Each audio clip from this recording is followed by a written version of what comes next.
via Zoom to convene a public hearing on three important measures. One, Bill 26-257, subcontracting requirements exemption for contracts for health benefits to district employees, Amendment Act of 2025, and Bill 26-474, Pathways to Prosperity for Young Parents, Pilot Amendment Act of 2025, and Bill 26-567, DC Youth Adult Core Act of 2026.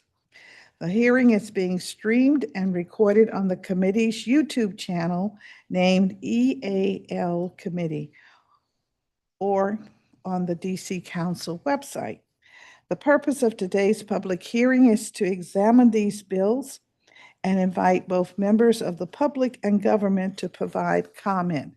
Today, we will hear from community members and stakeholders to get a better understanding of the impacts and effects these bills will have on our government's operation and programmatic administration. Before hearing from our witnesses, I'd like to provide a brief background on the bills before us.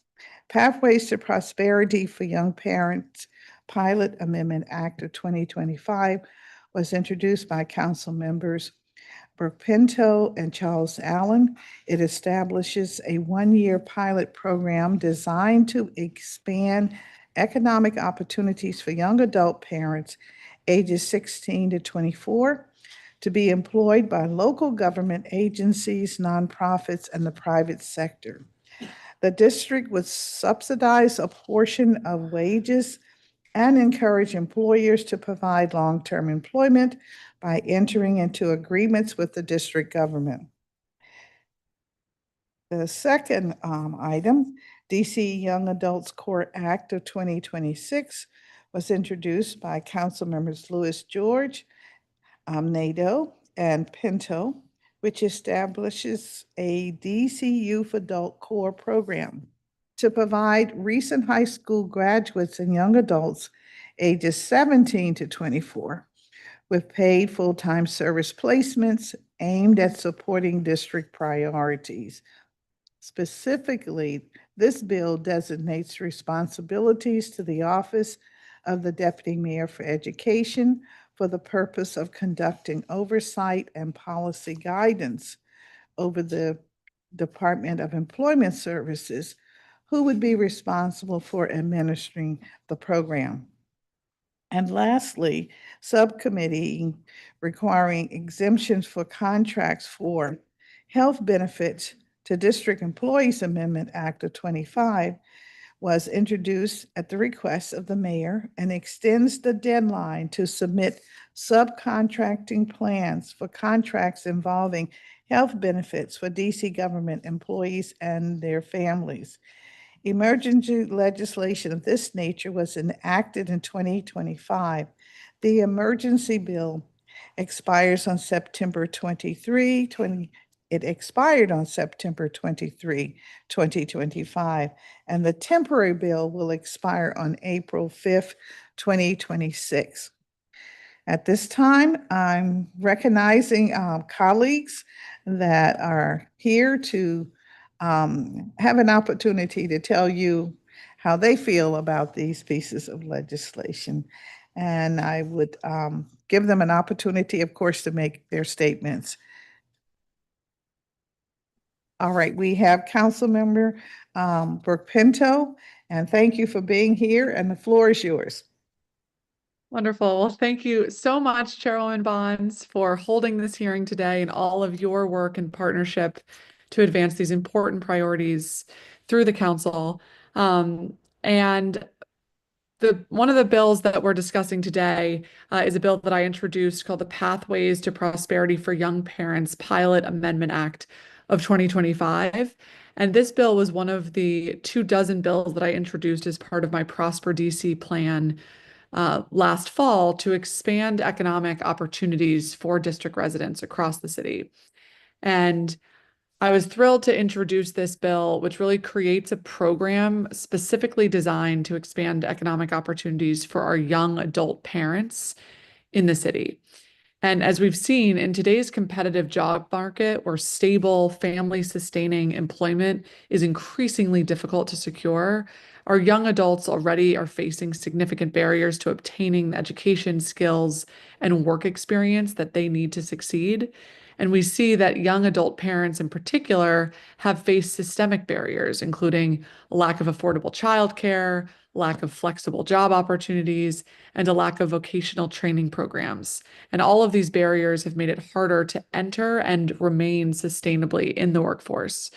And so my bill creates a structured pathway for young parents to build meaningful careers while offering employers the tools and incentives they need to support these young employees' long-term career growth.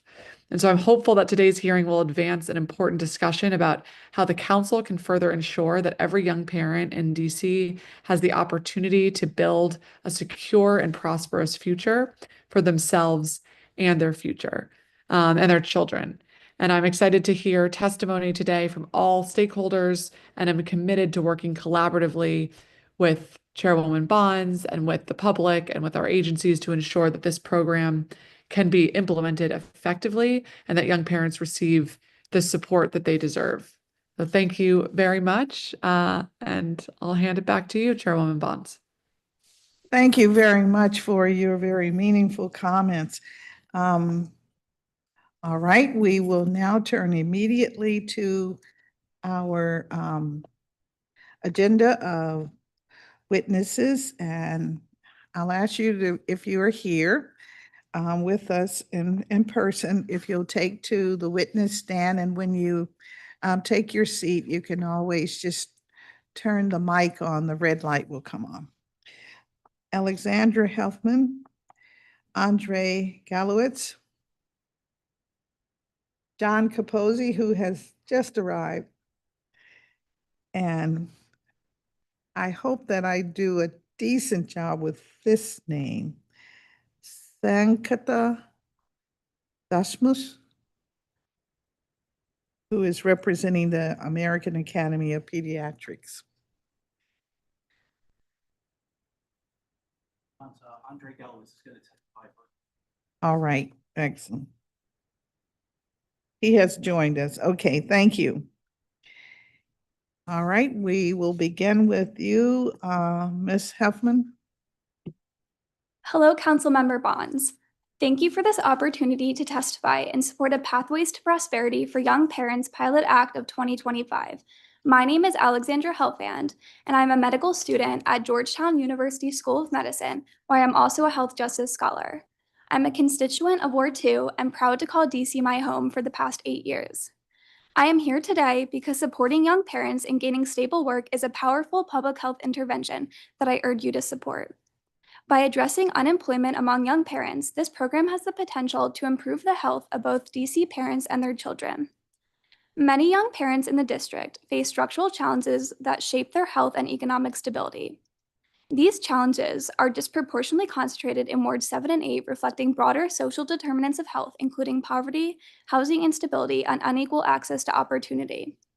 Research demonstrates that young parents face elevated health risks, including higher rates of depression and anxiety, and greater barriers to accessing consistent health care. Unemployment further compounds these risks. Individuals who are unemployed experience higher rates of depression, chronic disease, and poor overall physical health. It is even associated with an increased risk of premature mortality. Young parents are more likely to face unemployment and economic insecurity, and in DC, a significant portion of parents under 25 experience housing instability, which are conditions in and of themselves that are associated with poor physical and mental health outcomes. Health effects do not stop with the parent. Children whose parents experience job loss have higher rates of mental health challenges and poor overall health outcomes. Economic instability during childhood can also affect developmental and educational outcomes, perpetuating cycles of disadvantage. Parental employment improves child well-being in part because it improves parental well-being by contributing to less stress, improved mental health, and greater ability to afford a safe and supportive environment. During my first year at Georgetown, I taught a health education class at a DC public school and now lead the program. Through the experience, I built close relationships with many students and gained insight into the environment shaping their health. Students often spoke candidly about the stress of watching their parents struggle with unstable employment, housing insecurity, and financial strain. These conversations reinforce how economic instability acts as a chronic health stressor impacting entire families. The preventative and protective health impacts of this bill is clear. Programs like these recognize that employment is a critical social determinant of health. Employment provides the resources families need to maintain health, the ability to pay for medication, purchase nutritious foods, secure stable housing, access reliable childcare and transportation. By helping young parents gain meaningful employment opportunities, this program addresses the root cause of health inequities. As a future physician, I see every day how deeply social and economic conditions shape health outcomes. Policies that support young parents in achieving economic stability are not only workforce policies, they are health policies. For these reasons, I strongly urge the Council to support this bill. Thank you for your time and consideration. Thank you very much for your testimony. We're going to go to Mr. Capozzi, and then we'll wrap up with Mr. Gallowitz, all right? Thank you, Chair Member Bonds and Councilmember Pinto. My name is John Capozzi, and I'm Director of Recruiting and Retention for On-Ramps to Careers. It's a program that provides internships in the IT field for DC high school and college youth. Last summer, we had over 300 interns. This summer, we expect to have over 350 in our program, and that includes all the high schools in the city. And my job is to go out to the high schools and do recruiting, so I work with a lot of the students. And certainly through my work at On-Ramps, it's very important to see how firsthand how this early paid program can really help shape the trajectories of young people here in this city. When students are compensated fairly and treated as valuable contributors, they're more likely to stay engaged in education and pursue long-term career pathways. Certainly here to express my support for both bills, Pathway to Prosperity and the DC Youth Conservation, DC Youth Adult Corps. Certainly the Pathway for Prosperity Act is an important step to ensuring that young parents are not forced to choose between supporting their families and pursuing education or career development. By providing this targeted support, the legislation helps create conditions where young parents can build stable and successful futures. As a young adult, I worked in the Youth Conservation Corps, which is part of the Park Service in Rock Creek Park, and got a chance to work with young people there. And we did some very intense projects, building park structures and cleaning graffiti. The work was outdoor during the summer in July and August, so it was very demanding. But the young people got a great experience, and they plowed through those challenges and exceeded expectations. As you know, I'm also supporting the bill 26-0144, which would raise the wages for high school youth here in the city.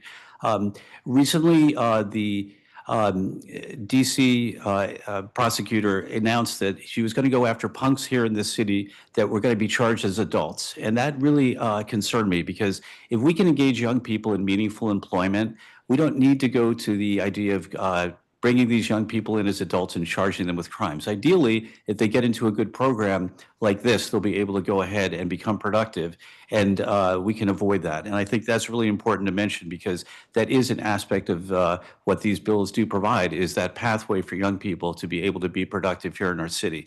And I value the young people here in our city. I don't want to call them names. I want to help them if they need it, and I think these programs do that. So I urge the council to pass these important measures to prioritize both raising the wage for high school students in the MBSYP program and the Young Parents Act and the Pathway to Prosperity Act. Thank you. Thank you for your testimony. And I will hear from the pediatrician, Dasma. All right, okay. Chair Anita Bonds and council members, thank you so much for the opportunity to provide oral testimony on this important topic. My name is Dr. Sayukta Deshmukh, and I'm a pediatric resident in DC. I take care of many young children and their parents. I am speaking as a member of the DC chapter of the American Academy of Pediatrics, or the DCAAP. The DCAAP is the Washington, D.C. chapter of the National AAP and represents over 450 local pediatric health providers, resident trainees, and medical students. I am here today in strong support of Pathways to Prosperity for Young Parents Pilot Amendment Act of 2025, which aims to subsidize 50% of wages for 100 young parents aged 16 to 24, with the goal of providing flexible options for economic mobility. This program would be monumental for many of my patients. Specifically, I think about a 1-month-old baby who is required to stay in the hospital for poor growth. His mother and father, 16 and 17 years old, never left his side throughout the hospitalization, often hugging the bassinet to watch their new baby smile in his sleep. At 2 a.m. one night, I was called to bedside by the parents who expressed significant concerns about navigating discharge plans for later that morning. They had concerns about affording the formula their baby would need to drink every 2 hours, transportation to healthcare appointments, navigating his insurance when they had never navigated insurance for themselves, and taking care of him without the support of their families.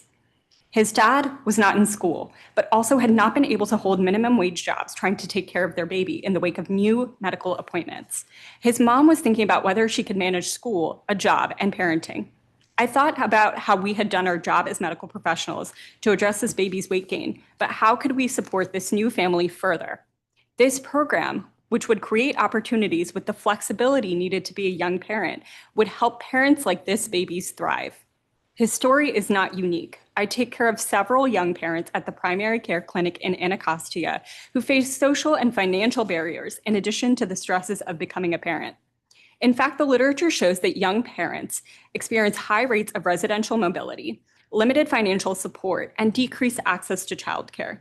Experiencing any form of pregnancy during adolescence is associated with significant labor precarity, which is mediated by a loss of educational attainment, as adolescent mothers are 10 to 12% less likely to finish high school and up to 30% less likely to finish college than their counterparts. In some studies, that number is as high as 50%. We know that poverty is both a driver and a consequence of adolescent pregnancy. And with pilot programs like this one, we can begin to address the gap to break intergenerational health outcomes. Research also shows that programs like this one that provide economic opportunity and supplemental income can improve school achievement in young children. Children born into poverty, whose families cross the poverty line by the time they turn 2 years of age, have a lower risk of asthma, chronic health diseases, and a higher quality of life. While programs like these come with a cost, we also know that investment in young parents can save money over time by decreasing over-reliance on federal benefits and increasing participation in the community. Families like the ones I see every single day are why I am here today to ask that you join me in supporting this bill. Thank you, Council members Brooke Pinto and Charles Allen, for introducing this bill. I appreciate your commitment and urge the Council as a whole to increase economic opportunities for young parents. Please do not hesitate to reach out for any questions or clarifications. As a reminder, the DCAAP stands as a resource for promoting child health in the district. Thank you so much. Thank you also for your testimony. And now all right. Okay. He is on. Okay. All right. We'll turn to our fourth witness for this first panel. And I have lost my agenda. Okay. Andre Gallowitz. You're on, sir. Chairperson Bonds and members of the council, I wanted to thank you for the opportunity to testify today. My name is Andre Gallowitz, and I'm a college student with strong interest in the future of young people in the district. I'm here to express my support for Bill 26-0474, the Pathways to Prosperity for Young Parents Pilot Amendment Act of 2025, and Bill 26-0567, the DC Young Adult Core Act of 2026. I also wanted to emphasize the importance of Bill 26-0114, which would raise wages for high school students in Washington, D.C. As a college student, I see firsthand how difficult it can be for young people to balance education, work, and financial responsibilities. For many people, especially those without strong support systems, the path to stability is not straightforward. The Pathways to Prosperity for Young Parents Act is especially important because it recognizes that young parents are often trying to do the impossible, pursue education or career opportunities while also raising a child. Without meaningful support, many are forced to put their long-term goals on hold. This bill helps create a pathway where they don't have to choose between providing for their family today and building a better future. The DC Young Adult Core Act is especially important. Not every young person has access to internships, professional networks, or career guidance. Programs like this create structured, paid opportunities to gain experience and develop skills that are critical for long-term success. As students, we are often told to get experience, but opportunities are not always accessible or equitable. This bill helps close that gap. Finally, I want to speak more directly about the importance of raising wages for high school students in Washington, D.C. Currently, many of these students are earning as little as $9.50 per hour, far below DC's minimum wage of $17.95. This disparity raises a fundamental question about fairness. If students are performing real work and contributing to businesses and the local economy, their labor should be valued accordingly. For many high school students, these are not just extra jobs. They are helping their families pay for basic needs like food, rent, and transportation, or saving for college. In a city as expensive as DC, $9.50 an hour does not reflect the cost of living or the realities these young people face. Low wages can also force students to work longer hours, which can negatively impact their education and well-being. Raising wages is not just about higher pay, it is about expanding opportunity. Fair wages allow students to work fewer hours while still meeting their needs, giving them more time to focus on school and their future. It also ensures that work is a viable option for all students, not just those who can afford to earn less. Equally important is the message it sends. Paying students below the standard minimum wage suggests that their time and contributions are less valuable, but these young workers are building critical skills, responsibility, communication, and time management that benefit our entire community. They deserve to be compensated fairly. I urge the council to pass these bills and continue creating policies that expand opportunity and economic mobility for young people across the district. Thank you for your time and consideration. I look forward to your questions. Thank you very much. Thanks to the entire panel. I just have a few questions, and I will start with Mr. Gallowitz and also Mr. Capozzi in particular, as you are pushing for an increase in a salary for our high schoolers. Thank you for the powerful testimony. One of the issues that are constantly before us is during the summer youth employment program, when many of our high schoolers are paid for their service. The activity is treated as a learning opportunity, much more than individuals performing a task. What do you say about that? What's your thoughts about that?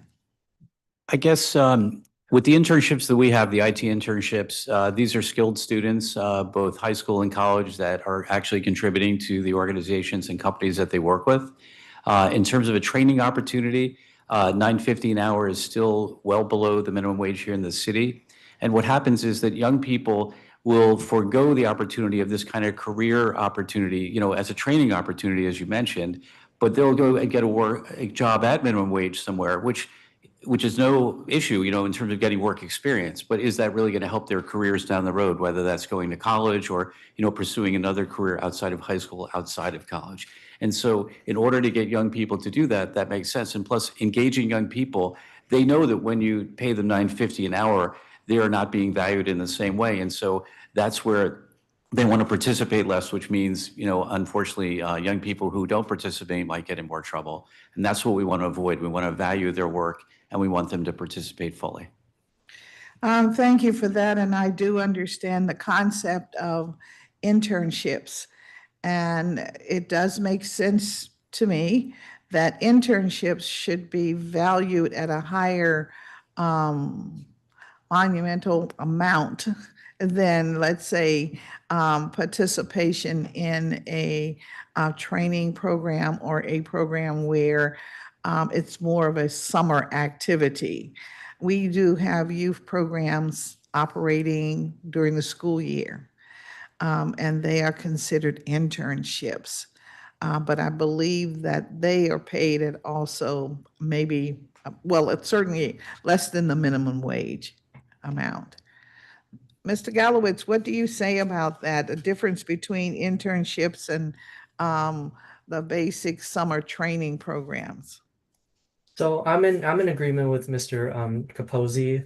Given that I'm also currently a college student, I see how valuable experience is, especially from a young age, as like high schoolers. And so I feel like getting them the experience in the workforce and in internships like in the IT department, I feel like they should be compensated at a fair amount, like the DC minimum wage. And I've talked to a lot of high schoolers in the past, and the fact that they know they're getting paid half of what DC minimum wage is, it discourages them from entering in this program. And so the retention rate for this program is now dropping because many students see that their friends can work at Chipotle or some fast food restaurant down the street, and they'll be making twice as more as they are while they're contributing to the workforce and learning useful skills, I guess. Well, thank you both for being responsive to that question. You know our budget situation this year. We know what it was last year. I guess I'll say that we can try. We may have to look at it from the perspective of where and what are our internships. But the Summer Youth Employment Program is an entity into itself. So it may be that we can look closely at the so-called salaries for our interns during the school year. That may be a way, maybe we can use the summer program for high schoolers as a bridge to an internship process during the school year. That way, hopefully, we can keep our high schoolers in school and address some of the truancy issues that we also are facing. And therefore, it might be like you see the light at the end of the tunnel, and you know that there's a good reason to continue to strive, graduate, move into your career interests, jobs future. So we can try that. But I really would like to stay in touch with you. And let's see what we can come up with. We're in a new era in the District of Columbia. Most of the nation is, in fact, as we all know. And so let's see what kind of possibilities, real possibilities that we can put in place. And also for our health arena, I think would be very, very helpful. And I know that you didn't comment on the summer program, doctors. You were more concerned with, the prosperity pathway. And so we appreciate that, and particularly thinking about our young parents. Thank you very, very much. Do you want to comment on the young parents? I know Mr. Capozzi. I've known him for a few decades. I'll say we've known each other. So I'm leaning on him because he's been in this arena for many, many years. We appreciate your support, and I know that with any summer program, it's always challenging on the budget side, but I think young people deserve that, and it would also send a wonderful message to them to show that the council has done what they can to support them, even if it's on some tiered approach that gets them to eventually the minimum wage. Thank you. Thank you. Thank you. Thank you as well.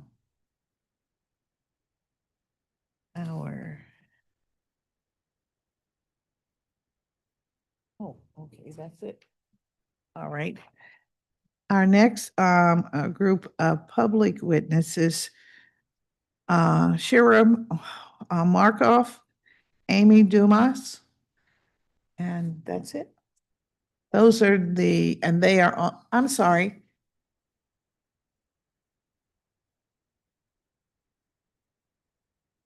Yes, okay, sure. And we have here in the hearing room, Mary Catherine West and Anna Perry.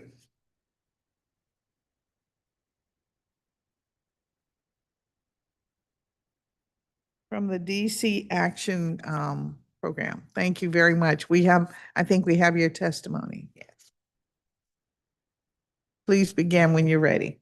Good morning, Councilmember Bonds, members of the committee, and staff. Thank you for the opportunity to testify on the Pathways to Prosperity Pilot Amendment Act of 2025. My name is Mary Catherine West, and I am a policy analyst at DC Action and a Ward 1 resident. DC Action works to remove barriers that prevent children and youth from reaching their full potential. My testimony today is informed by our context team, young parent advisors whose lived experiences shape our policy recommendations, and literature of the Chicago Young Parents Program as an example of grounded study in young parents. I want to start by thanking Councilmember Pinto for recognizing young parents as a priority population. Young parents want to work, but current systems are not meeting their needs.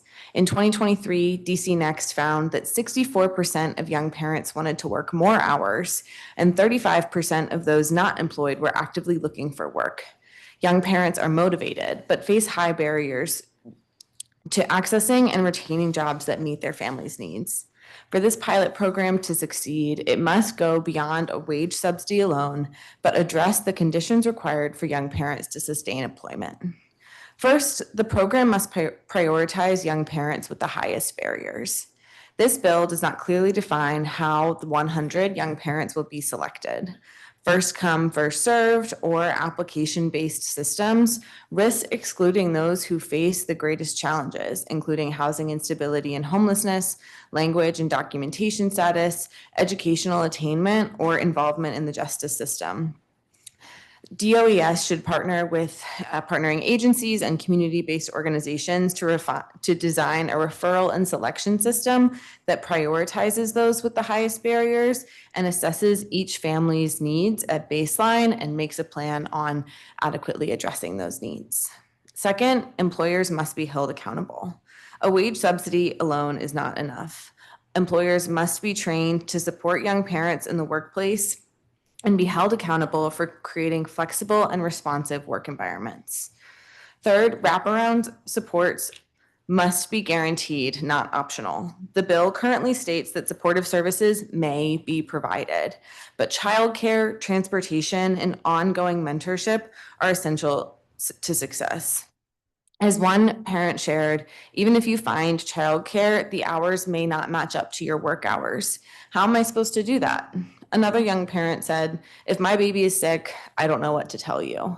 Many parents have to rely on themselves as their support system, and these are everyday realities. Without reliable childcare and flexible support, employment will remain out of reach. Programs like the Chicago Young Parent Program ensured that every parent had stable access to childcare in the program and demonstrated that mentorship and individualized support are critical for helping young parents stay engaged and meet their goals. The proposal outlines a 50% wage subsidy to employers to hire a young parent for a year with the commitment to consider this employee a permanent position at the conclusion of the subsidy period. Mentorship in this program must include job training to ensure that parents have the skills to continue in employment or are able to apply and transfer any skills that they've gained over the year, even if it is not with that original employer. Finally, success must be defined beyond job placement. Metrics to show that this program is succeeding should include job retention beyond the program time, connection to education and career pathways, and access to family-sustaining wages. These metrics should be created in partnership with community organizations and should reflect each family's level of need. In closing, young parents in the district need thoughtful, holistic programs that reflect the realities of their lives. If designed well, this pilot can create real pathways to economic stability, which will positively impact young parents and their children. But without guaranteed supports and intentional design, it risks reinforcing the same barriers it aims to solve. Thank you for your time, and I welcome any questions. Thank you very much for your testimony. And you are Ms. Perry? All right, please go right ahead. Good morning, Councilmember Bonds and members of the council. Thank you for the opportunity to testify. My name is Anisha Perry, and I'm a member of the DC Action Context Team, a student at Maya Angelou Charter School, and the parent of a 9-month-old daughter.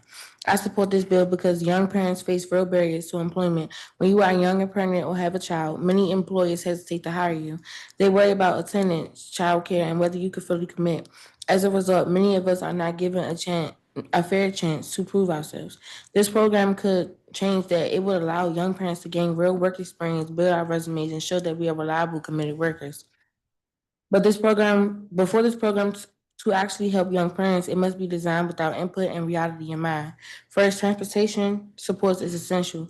I may need to drop my child off with a family member or at child care before work. Coordinating that, getting to a job on time is not always easy. Providing transportation such as a shuttle, a smart trip, or ride assistance through Uber will remove a major barrier and help us succeed.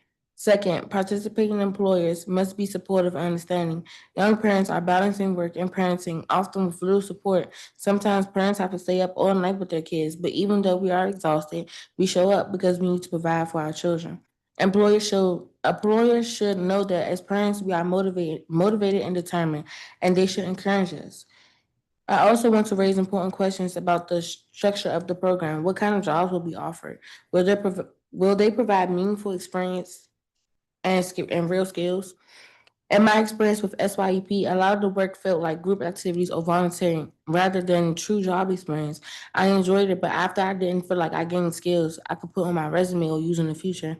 Instead, the program should offer hands-on roles and trainings in fields like hospitality, business, security, or cosmetology, jobs that lead to real income and career paths. Job training has to be a part of the program. If jobs are only guaranteed for a year, we should have help knowing the skills and experience we gain to put on our resume and help secure long-term employment. Program participants should get at least minimum wage. As young parents, we are not working for extra money. We are working to support our children. As many of us do not have adults in our lives who pay for things or help us with our kids.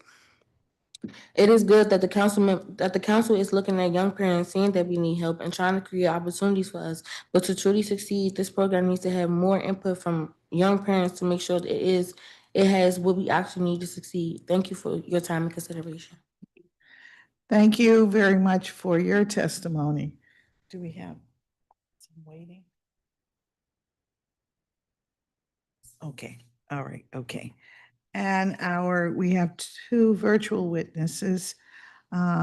Shira Markov, which is representing the Policy Institute, and Amy Dumas. We have both on, yes, okay. We'll start with you, Ms. Markov.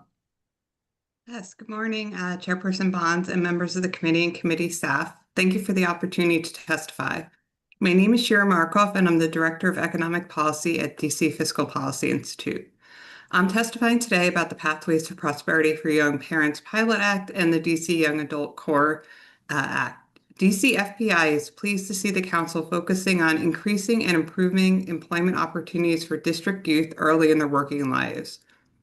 Young workers face more challenges to obtaining employment than prime wage workers because of their limited experience and the need for additional education or credentials. For Black youth, structural racism compounds these challenges.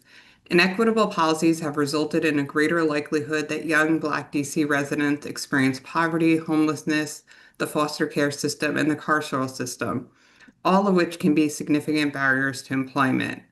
As a result, Black youth in DC have lower labor force participation and chronically higher unemployment rates than white youth. From 2022 to 2024, the unemployment rate for Black youth was 5 times higher than for white youth.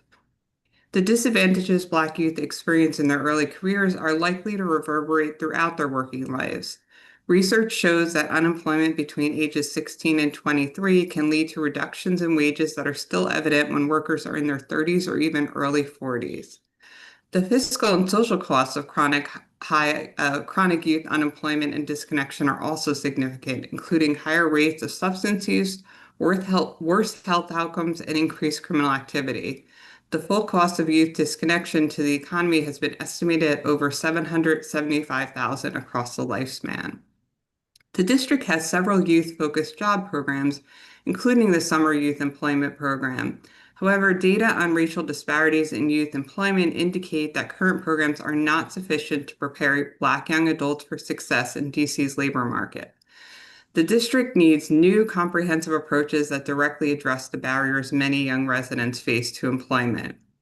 To understand the challenges young people face and help shape a workforce program that better serves youth, DC FPI partnered with DC Action to conduct focus groups with DC youth in 2023.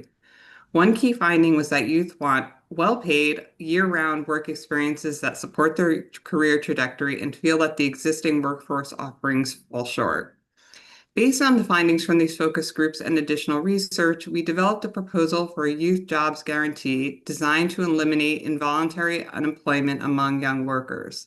The youth jobs guarantee would prioritize youth facing the most barriers to work, including parenting youth, youth experiencing homelessness, those without a high school diploma, and justice-involved youth. The youth jobs guarantee would provide at least 1 year of work, paying at least the minimum wage, offer a range of employment options aligning with young workers' interests and career goals, and most importantly, provide wraparound services to mitigate structural barriers to employment and increase success within and beyond the program. Both the DC Young Adult Job Corps and the Pathways to Prosperity bills incorporate several provisions that our research on the Youth Jobs Guarantee show are important. The Pathways to Prosperity for Young Parents pilot uses a subsidized employment model for young parents, which research shows is effective in connecting individuals to work. Similarly, the Youth Jobs Guarantee Similar to the Youth Jobs Guarantee, the DC Young Adult Job Corps would prioritize individuals with barriers to employment and provide training and mentorship opportunities. Plus, both programs provide up to a year of employment and pay at least the district's minimum wage, a significant improvement over the current SYEP program. Where both bills could be improved is in the wraparound supports. They both make the provision of many wraparound supports optional rather than mandating that they be built into the program. Research shows that subsidized employment programs with wraparound services are best positioned to improve employment rates and earnings.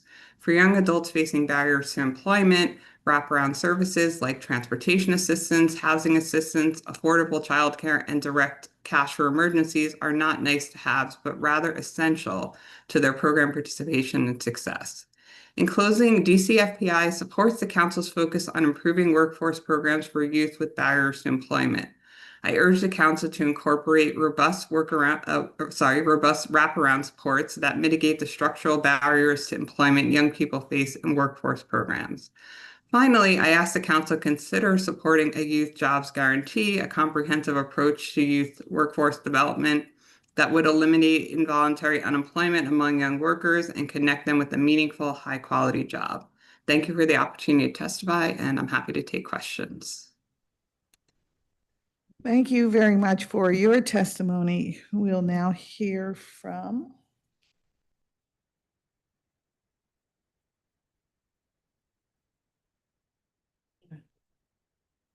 all right. Ms. Dumas, we'll take you now, and then we will hear from Latita Taylor, who also is on virtually. Great. Good morning, Chairperson Bonds and Councilmember Pinto.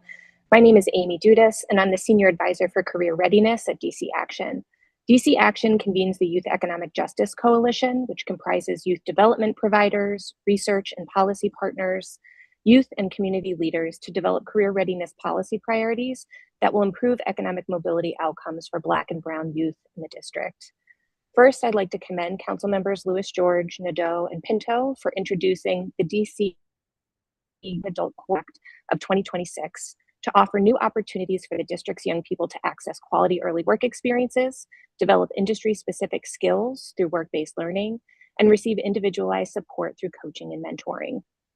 We know from examples in Colorado, Louisiana, Massachusetts, and from our neighbors to the north in Maryland that similar programs can provide students invaluable time and real-world context to inform their post-secondary planning and mitigate the financial and psychological disruptions caused by abrupt transitions to independence and the rigors of college and entry-level employment.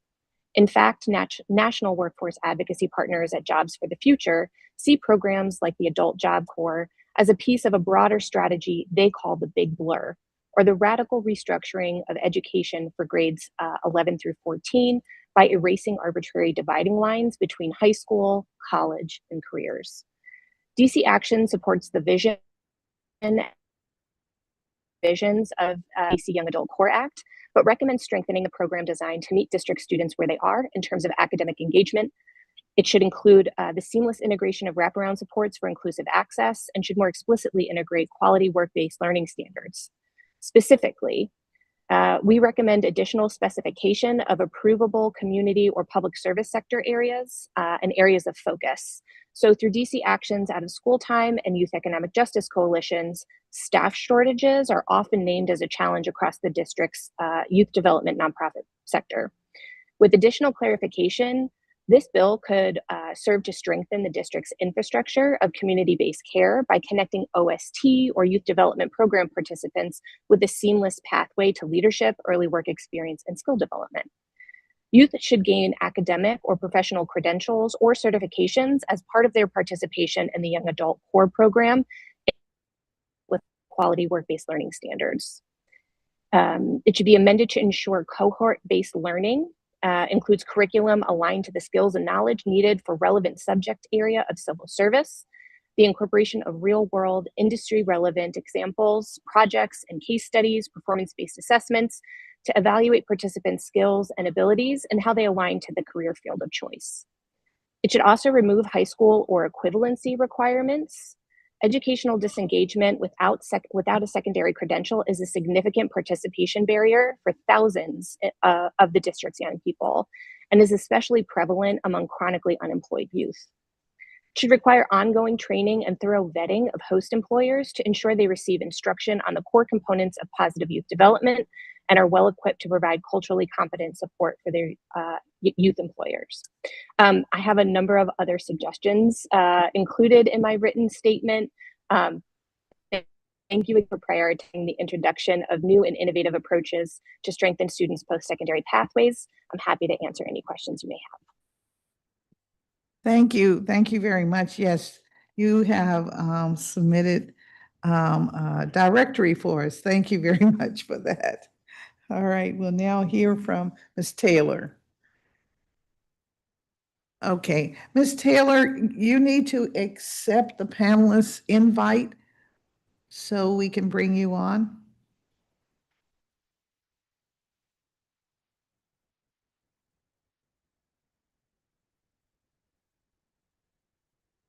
All right.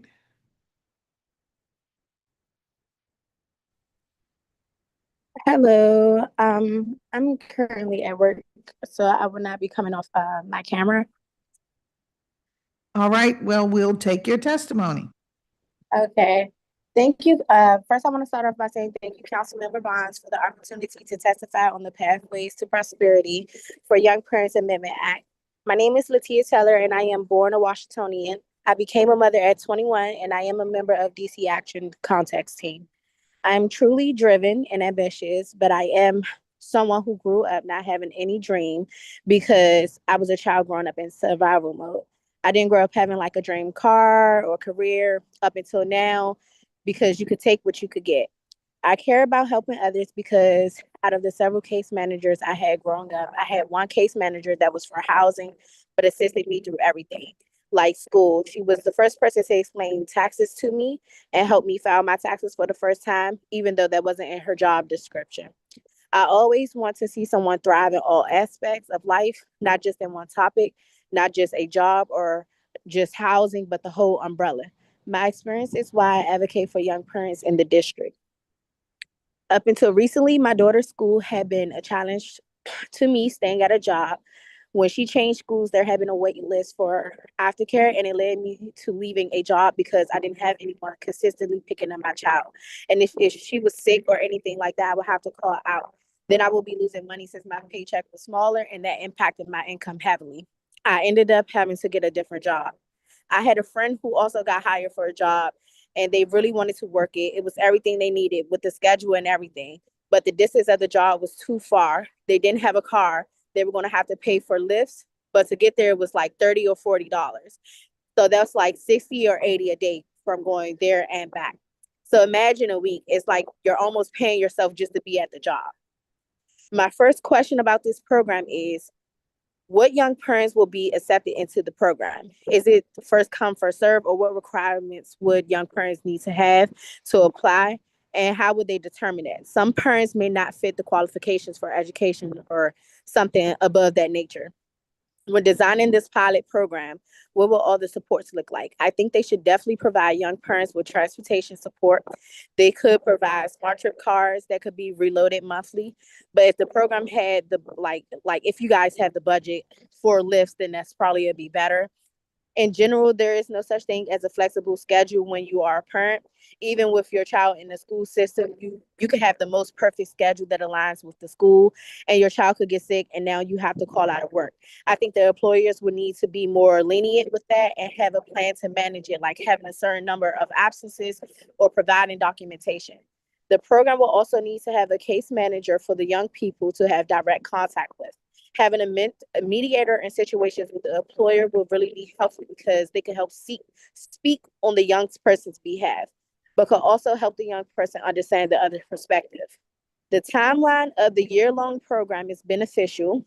A lot can happen within a year, and having the possibility of being a permanent employee there is good. What would the transition look like after the year is over if the employer does not want to continue with that person, knowing that that person may slip and fall? Will parents be able to be in the program for another year with a different job in the future? Maybe the program can connect and provide that network so a young person could get another job after that. I think the pathways to prosperity for young parents is a good idea to get employees to hire young parents, but I have questions about what it would look like to put it into play. There are so many programs that try to be helpful, but in reality, they're kind of damaging. And that's the end of my testimony. Thank you. Thank you very much. And thanks to this panel. Great questions. And just so that our speakers remember of the program that we have spoken of with great length, and that's the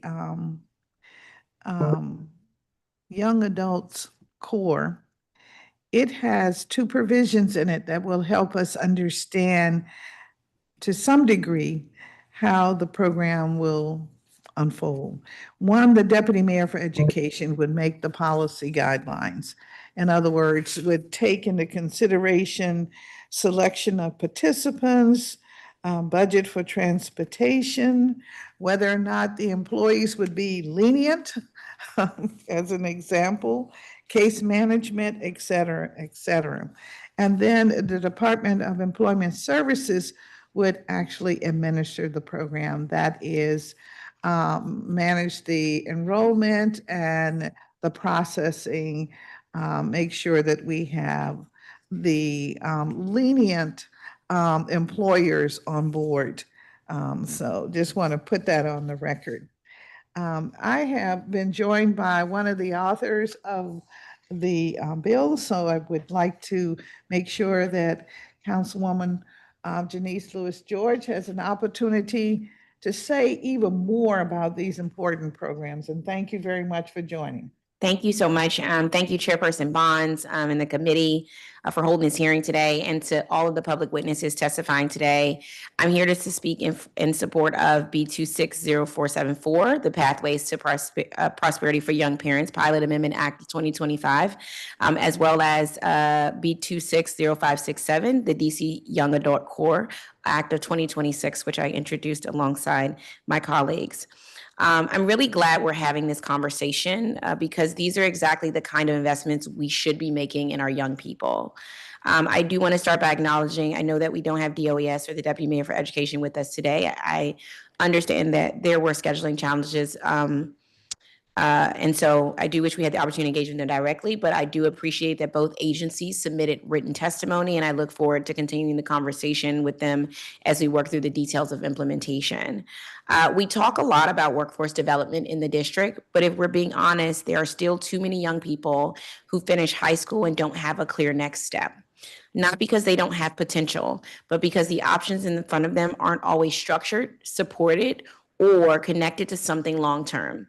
And when that happens, we lose people at a really critical moment. As we see in the data, as the Deputy Mayor for Education noted in written testimony, roughly 80% of DC public school alumni do not complete a post-secondary degree within 6 years of graduating high school. That's not to say those young people aren't working or gaining experience, but it does highlight a broader disconnect between how young people are moving through this transition and the kinds of skills and opportunities our economy is demanding. Our bills are about creating something more intentional in these spaces. It's about giving young people a structured, paid opportunity to build skills, gain meaningful work experience, and get connected to what comes next. It creates a structured paid service year for young people ages 17 to 24, where they're placed in real roles across district agencies, schools, and community organizations. They're working, they're earning, they're building skills, and they're getting mentorship and support along the way. This is not busy work. This is about giving young people a real on-ramp into the workforce. As both DOES and DME noted in their written testimony, this kind of bridge year or service model can play a critical role for young people who aren't yet ready to step directly into a career or post-secondary education, giving them the structured support to figure out what comes next. But the goal here is not just a year of service. It's making sure that year actually leads somewhere. As DOES highlighted in their testimony, for this work to be a true workforce pipeline, placements need to be intentionally connected to career pathways and real opportunities for long-term employment. And this is where I think continued engagement with the agencies will be especially important. There are real implementation questions we need to work through, from how participants are recruited and matched to placements, to how we ensure those placements are aligned with high demand sectors, to what level of funding and staffing is needed to stand up this successfully. We also need to think carefully about how this program complements rather than duplicates the workforce and youth programs we already have. Because at the end of the day, can't just be a good idea. It has to be something that young people can actually access, something that agencies can realistically stand up, and something that delivers real outcomes. I think this bill gets us moving in the right direction. It's giving young people a chance to earn, to learn, and to find their footing, while also investing in the communities they are serving. But it also makes them lifelong, civically engaged young people, which is critically important. So I was proud to introduce this legislation, and also proud to and hope to see the Young Parents Pilot Amendment Act as well move through. This is a critical programming and pilot that can make a real difference in people's lives and their trajectories, as well as their children and themselves. So with that, I wanted to ask questions to some of the witnesses, if that's okay. Okay. First, I wanted to come to our witnesses around the Pathways to Prosperity for Young Parents Pilot Amendment Act of 2025. Thank you for being here today to testify. As far as implementation of this, what would be the most helpful sort of, as we look at this as a government, what implementation barriers do you see there possibly being, and how do we address those early on to prevent that from happening?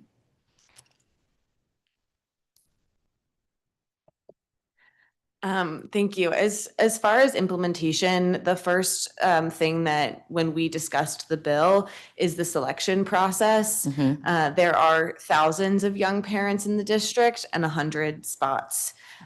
So having thoughtful design in how young parents are referred and selected is critical. One thing that we saw from the Chicago Young Parent Program, which informed a lot of my testimony, was that the young parents had their needs evaluated at baseline, and this helped their mentors who served them in one-on-one relationships support and tailor their experience so that they had someone to advocate for them and know each family might have different challenges and barriers to employment, and having their needs evaluated at baseline helped the parents and employers get on the same page in terms of what they needed to succeed. Great, thank you. Yeah. Also, when it comes to implementing us making minimum wage, so that way for SYEP we were making $9, but $9 as a mother, $9 doesn't really get me anywhere. So as if I'm going to be doing the work, and because I'm over the age of 18, and because I am a mother, I think that we should be making minimum wage. And also transportation, like Latia said, having even a smart trip that even we can get reloaded, or kid kids buy free cards, things like that. if Ubers are not in the budget, in order for us to get that shuttles, so that way we can like meet at a station or something, and that shuttle could take us to work and then bring us from work back to the station, so it's easier and it's helping us out a little bit. Yeah. Thank you. I really appreciate that feedback. I wanted to come to some of the panelists online who are here. Amy, Ms. Markoff from DCFPI. Wanted to talk about implementation, both of the Pathways to Prosperity for Young Parents Pilot Amendment Act, but also DC Young Adult Core of 2026. I think you heard at the end of my testimony some of the ways in which we're going to have to think thoughtfully about implementation. And so I wanted to hear,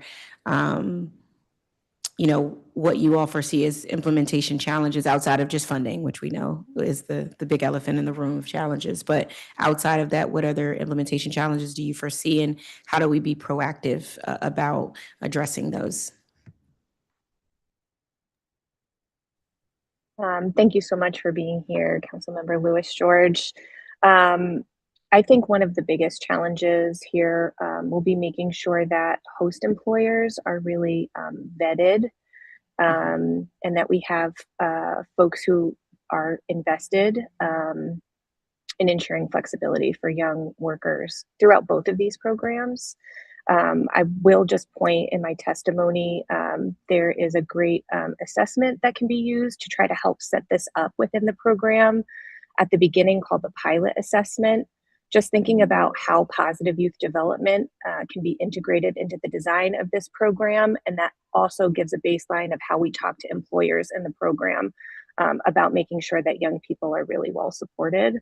I also think another way here is Councilmember Bonds brought up the role of both Mayor for Education, Department of Employment Services, in kind of designing and setting the parameters of this program. I also think that the advising group is another area of accountability that's introduced into this bill. And I would also recommend potentially adding 2 youth advisors. You can see from Anisha and Latia on our call today how invested young people are in making this a successful program. And then community-based youth workforce organizations working with young parents, working with youth experiencing homelessness, youth with mental health challenges, should also be engaged in that advising group, just to make sure that as the program is being built, the needs of those young people experiencing compounding barriers to employment are also included in the plan. Thank you. Yeah, and I would add just, I think one of the challenges in implementation is really thinking through those wraparound supports. To truly be serving youth who have barriers, significant barriers to employment, those wraparound supports are really essential. Like I said, they're not a nice to have. They're really crucial to the program, and thinking about how those can be integrated into the program design and making it as seamless as possible for the participants to access them, I think is going to be important. And also thinking about what the right mix of those supports are. They're going to need to be tailored to some extent to each individual, rather than just kind of a blanket, like this is what everybody needs, because we have people who are some young people who are parents, some young people who may be aging out of the foster care system, and their needs are going to be different in terms of those wraparound supports. So that's something that really needs a lot of careful thought and lots of conversations with, particularly with the young people and with those who are serving them. Thank you. Really appreciate that. And then I do want to ask the elephant in the room around funding. Have you all thought of, as we as the council think of funding options, have you all thought of any funding options that you think we should be exploring as the council in funding, in order to ensure funding for these legislations?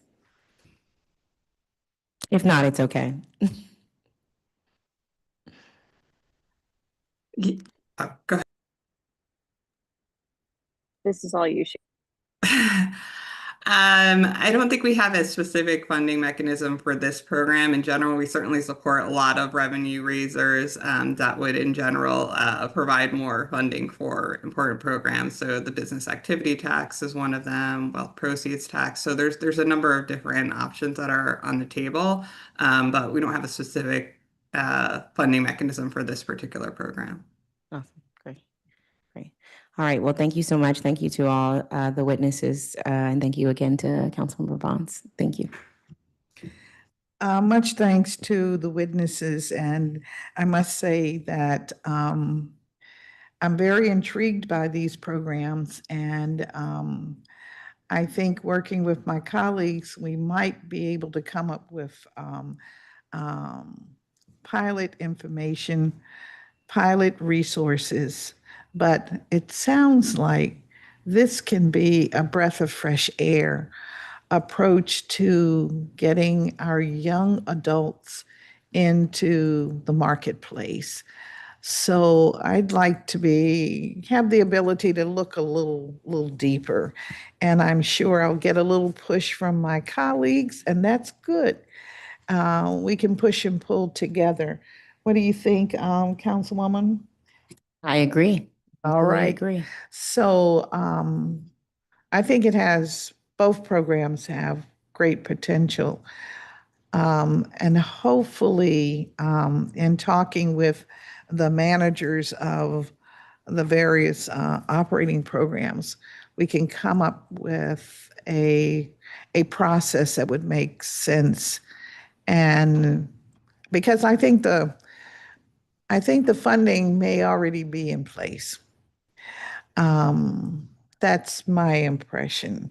We have a multiplicity of programs that are in place now. And maybe we need to think about how they're organized so that they address a very specific population and address this need. So give us an opportunity to look at it. Of course, this is the wrong time to look at it when we have very limited resources, but I think we're in a season where we must dig very deep to take care of those matters that must be taken care of. So thank you very, very much. Okay. Thank you for your testimony today. And we're now going to bring up our government witnesses. Really, I think Nancy Hateman is going to do the presentation, and she'll be buttressed by Charles Hall from the Department of Human Resources and Bob Dorsey from the Department of Small and Local Business. Is that correct? All right, please join us at the witness table. Ms. Hateman is the Chief Procurement Officer of the Department of Contracts and Procurement. This is how we spend your money, public, through the contracts and process. And we appreciate having them here today. So thank you very, very much.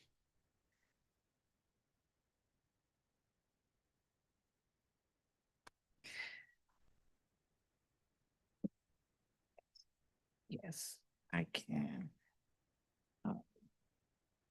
I will start by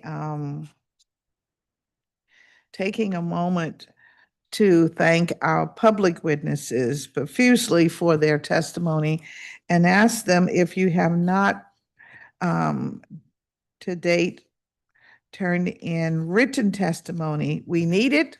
Please make it a part of the record. So you must submit it in order for it to be a part of the record. You can email it to CEAL@dccouncil.gov. That's CEAL@dccouncil.gov. Or you can upload it to the hearing management system for the district council. Okay, so thank you. Now we're going to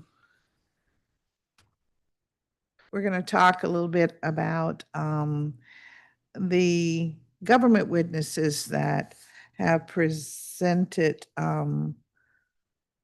to us. But first, I think I will swear in I'll swear in Ms. Hateman. If you would raise your right hand and your supporting cast, yes, raise your right hand. All right, thank you. Do you swear and affirm that your testimony and any statements made before us today to be truthful and complete? I do. Thank you. Thank you very, very much.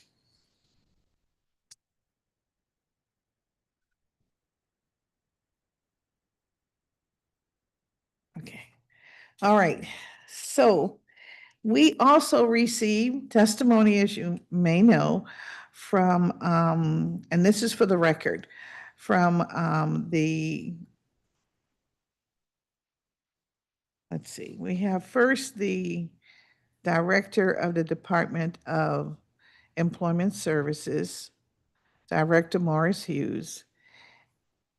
And basically, her notes have said to us that her overall support is in the mission of these two workforce-related bills in particular. However, she expressed concern regarding implementation of the bills. Dr. Morris Hughes, emphasized that a massive operational lift to create a new wage subsidy program under the Pathways to Prosperity for Young Adults, noting the need to focus on comprehensive employer recruitment, eligibility verification, voucher administration, and intensive case management are maybe showstoppers. Moreover, she cited the overlap of programming and the costs associated for implementation, and she noted that subsidizing up to 50% of a full-time wage for 100 participants for a year, the cost is estimated to be around $2 million in direct subsidies alone. Regarding the Young Adult Corps, she emphasized careful coordination to avoid overlap with programs like the Summer Youth Employment Program that we spoke of, the DC Infrastructure Academy, and other pathways, and noted that the annual fiscal impact should participants receive the district's minimum wage for 30 to 40 hours per week for 12 months would be impactful. The Deputy Mayor for Education, Paul Kahn, he submitted similar testimony regarding the DC Youth Adult Corps, highlighting the district's several pre-existing youth-focused career programs. Again, the Summer Employment Program, Child and Family Services Agency, Older Youth Employment Program, and OSSI's Advanced Internship Program and Career Ready Internships. And finally, he added that he emphasizes there's a need to examine the programs and their results, especially as the district faces budget constraints and pressures. Currently, the Office of Education Through Employment Pathways, the ETEP, is working to launch school-facing and public-facing dashboards to help policymakers and the public to understand the impact of district-funded education and workforce programs. So today I want to thank both Deputy Mayor Kine and Director Morris Hughes for submitting their written testimony, although they're not here for us to examine all this language that they shared with us. But we are very, very happy to have you here with your team today. So thank you, Ms. Hateman. And now we're prepared to hear what you have to say about these important measures before us.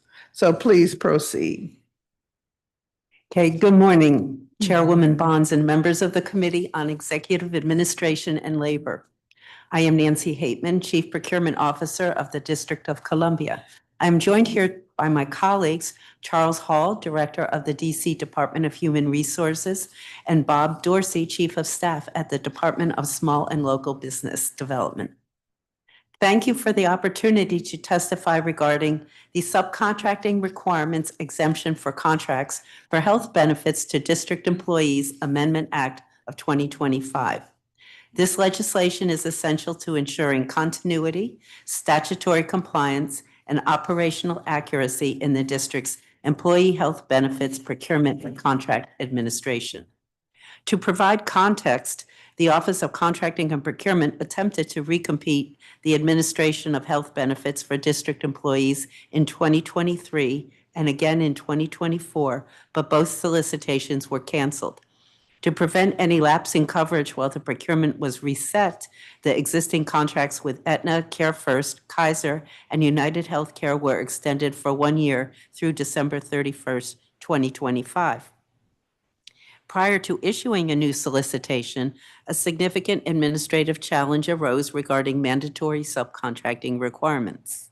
For several reasons, including the pricing structure of healthcare contracts and the operating nature of the industry, health insurance contractors cannot feasibly meet the district's standard mandatory subcontracting requirements. Consequently, the Department of Small and Local Business Development approved an adjustment of the subcontracting requirement to 0.5%. This adjustment recognizes that the district's healthcare benefits contributions are shared between the district and its employees, and that the vast majority of the spending directly covers employee health care.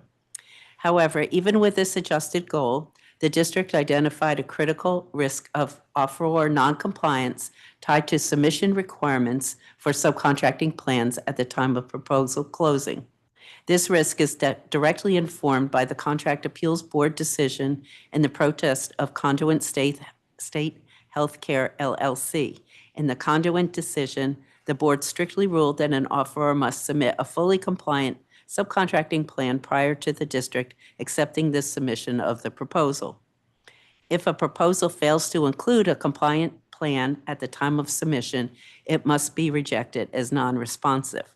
Furthermore, a contracting officer cannot allow an offeror to amend or cure a non-compliant subcontracting plan during post-submission negotiations or without the prior consent of the Director of the Department of Small and Local Business Development post-award, meaning the plan must be fundamentally compliant from the moment it is submitted. The Contract Appeals Board opinion creates an impossible operational hurdle for health benefits contracting. Because of the unique nature of these procurements, offerors simply cannot provide finalized, accurate subcontracting plans with exact dollar volumes at proposal closing. Key variables are inherently unknown at that stage and are only finalized after proposal submission and subsequent evaluation. Anticipating the need for a legislative solution to resolve this conflict, a refreshed solicitation was issued in May 2025, which closed in June and yielded 5 proposals. The proposals were evaluated under standard procurement criteria, and awards were issued to the highest-rated offerors to ensure comprehensive coverage and continuity for employees and retirees. The contract structure uses a multi-year base term with optional renewal periods, aligning with health-related healthcare arrangements, supporting long-term stability, and reducing the administrative burden of frequent resolicitations. To allow these awards to move forward, the Council enacted emergency and temporary legislation, which successfully enabled the district to award the current contracts. However, that emergency legislation has expired, and the temporary legislation will expire on April 5th, 2026. Moving forward, permanent legislation must be enacted to facilitate timely execution of future benefits contracts.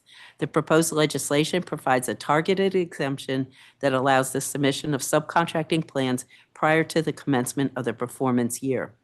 Under this framework, contractors' plans are finalized by calculating their exact requirements based on the specific benefit plan types they are awarded, the Department of Human Resources good faith enrollment estimates for each awarded plan, the final negotiated premium rates, and each contract's estimated not to exceed amount. This legislation maintains rigorous oversight and compliance with the district's small business goals while aligning our procurement timing with operational realities. It enables the district to award accurate, implementable contracts without risking procurement protests or disrupting the employees and retirees who rely on uninterrupted healthcare coverage. Thank you for the opportunity to testify, and we welcome any questions you may have. Thank you very much for your testimony. You mentioned that the emergency legislation has expired and the temporary expires April. April 5th, 2026. We're cutting it close. Okay. Thank you for that. I personally am clear on what this measure will do. If you would just repeat in the event we have employees that are listening and certainly the public, what the real issue is as it relates to the non-compliance points without this legislation. Okay, I would be happy to.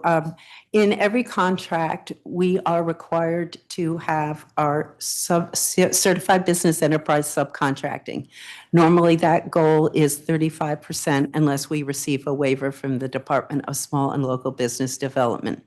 So in this case, there are two issues, one of which is specifically addressed by this legislation, but I just want to share the other as background, which is we received a waiver from the 35% subcontracting requirement to 0.5%. And that is because the health benefits contracts are primarily pass-throughs of medical expenses. Approximately 96% of the contract amount is just pass-through medical expenses.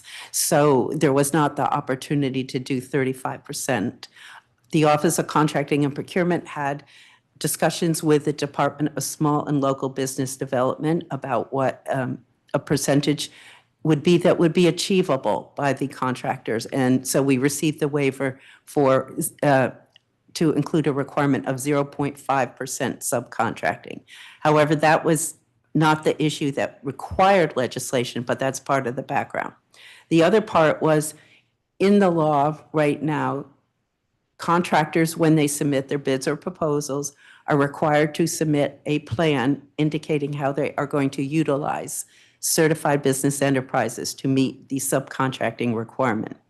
In the case of these health plans, there was a challenge which was reflected in the fact that we had 2 canceled procurements already for the contractors to submit a health plan, a subcontracting plan that was compliant with the statutory requirements. The statutory requirements, they're specific about the name of the subcontractor, the certification number, the amount that will go to the subcontractor, and also the specific work that the subcontractor will do. And in each of these cases, there are variables that affect whether the contractor can submit an accurate and compliant subcontracting plan at the time the proposals are submitted. And those factors are influenced by the fact that the plans don't really know who's going to enroll in the plan until we have the open season where district employees and retirees get to select the plan that they want to participate in. And we didn't have accurate numbers ahead of time on what the exact amount of each contract would be. And the law requires that the subcontracting plan reflects in this case, 0.5% of the contract amount, but the specific amount is not identified until the employees enroll in the plans.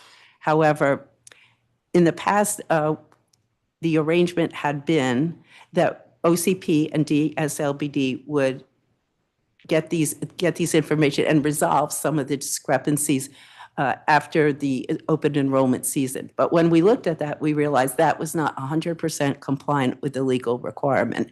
And that's why we had the 2 failed procurements because of the lack of compliant subcontracting plans. So this law, I know it's a long explanation, but this law is intended to make it so that we can do that adjustment and reconciliation after we get the data from the open enrollment, and then we can finalize the plan prior to actually performance beginning under the contract.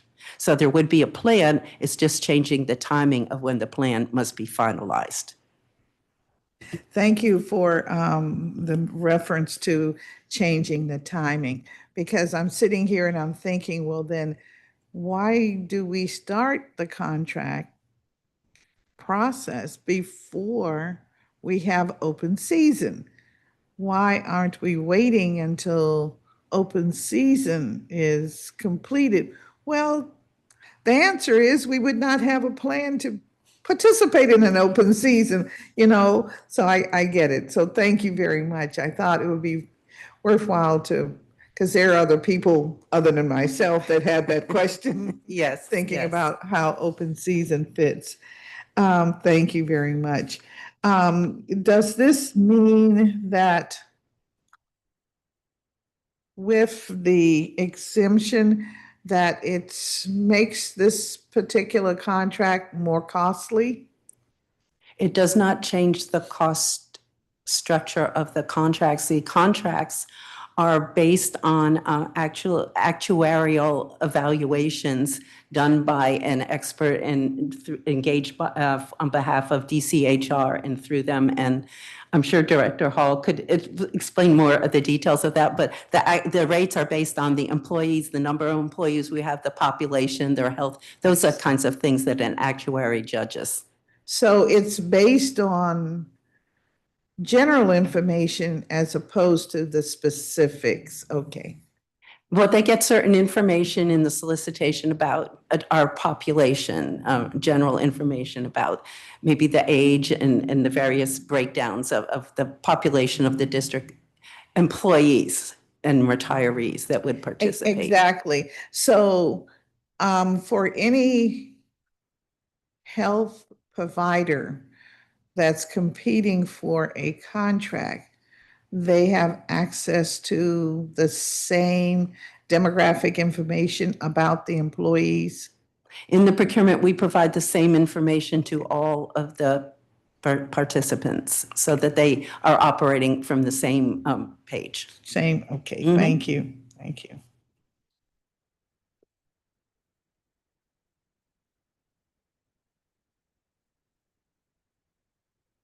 And so we have agreement from the Contracts Appeal Board that if this piece of legislation moves forward, that they're comfortable abiding by it, or will there be, or are there any loopholes somewhere within this process? I'm not aware of any loopholes, and I would say the Contract Appeals Board interprets the legislation that the council has passed, and so they would be looking at this language that has gone through legal sufficiency by many parties here on the executive side and through the Office of the Attorney General. So their role would be to just interpret it, and this legislation is very specific to just these particular contracts. All right, thank you for that. Let me see if we have any additional questions. I don't think so.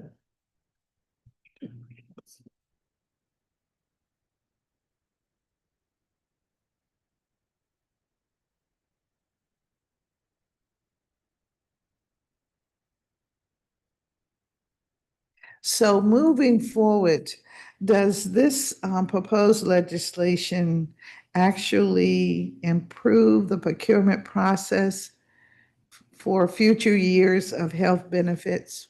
Yes, it would, because this is an issue that will come up as long as we are procuring health benefits legislation. I mean, procurements. The health industry would be comfortable with what we're proposing. Absolutely. Okay, Mhm. okay.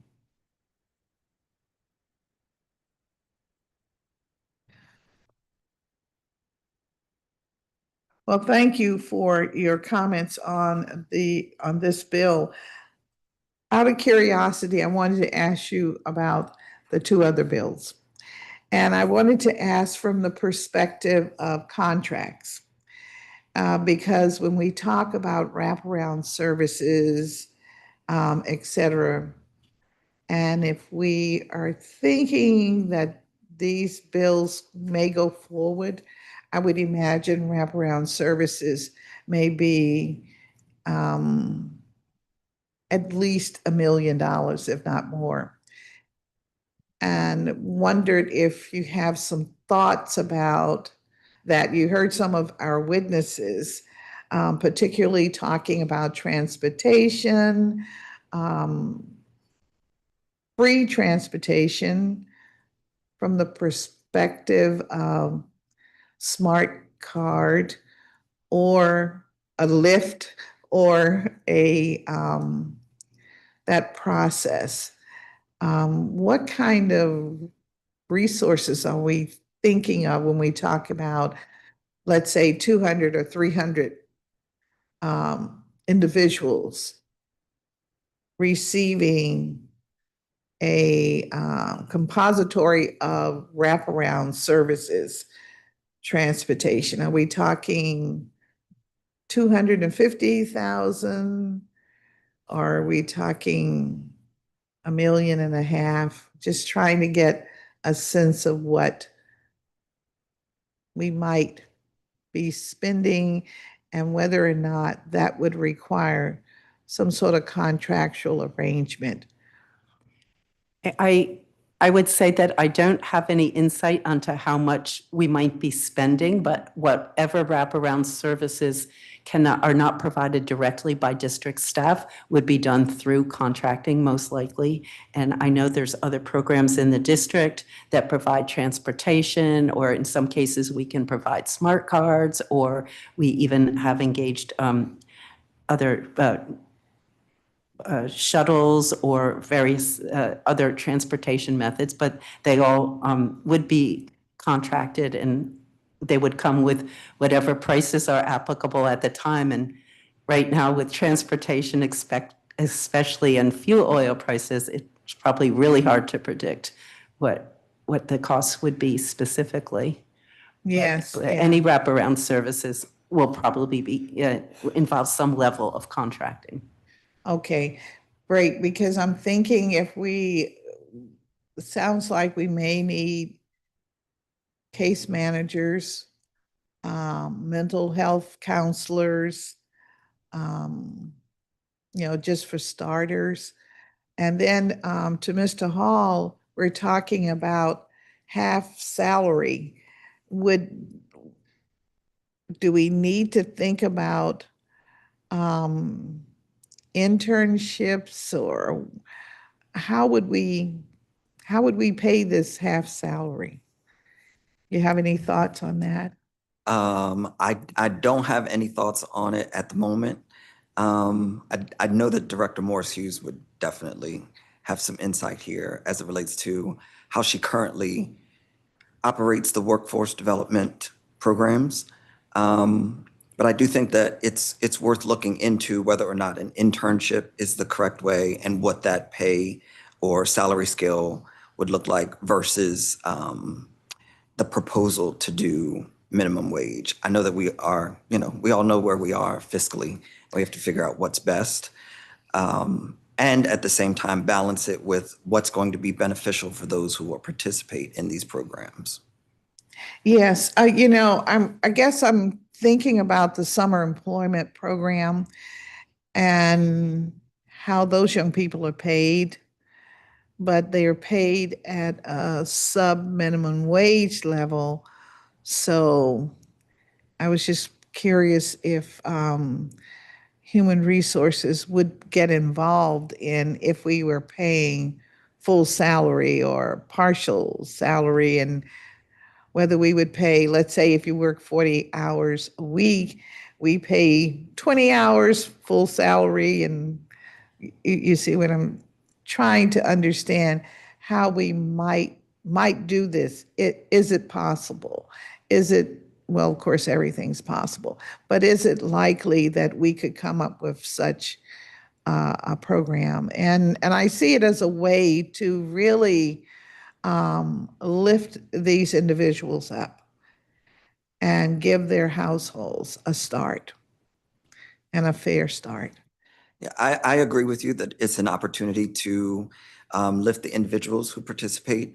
DCHR would be involved only if those persons were working for the government, as an employer. It's suggested that some would be in that, so yeah. I'm trying to explore the arena before we go too far down the road, In a few days, we'll have of course, we'll have our budget hearings. Then we'll have what we call our little pencil sessions, where at the council we'll be networking and making plans. And so I'm trying to get a little ahead of it and anticipate what is before us, because, Right. We're talking to the workforce committee, so to speak. Yeah.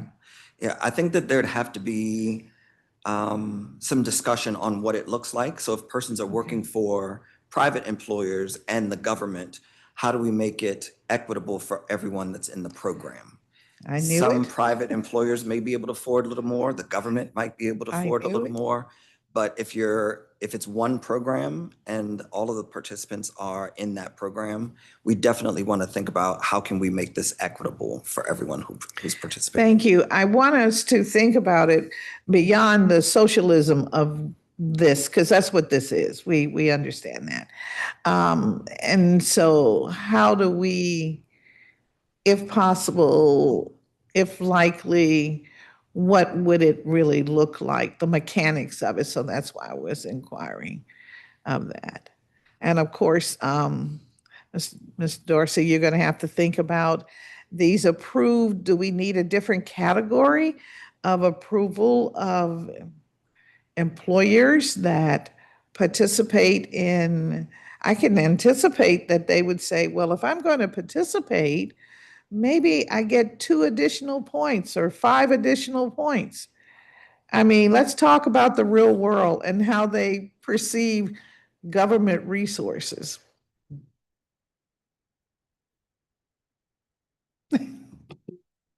Happy to think about that and get back to you. Okay, fair enough. So, well, thank you all. Thank you very much. I know that this morning we're just really having an opportunity to begin the process of thinking about it. So thank you very much.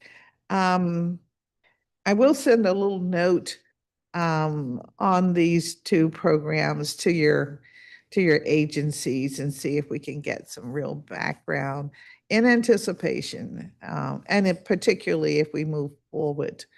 But now that we've completed the hearing, there'll be an opportunity to do a markup. And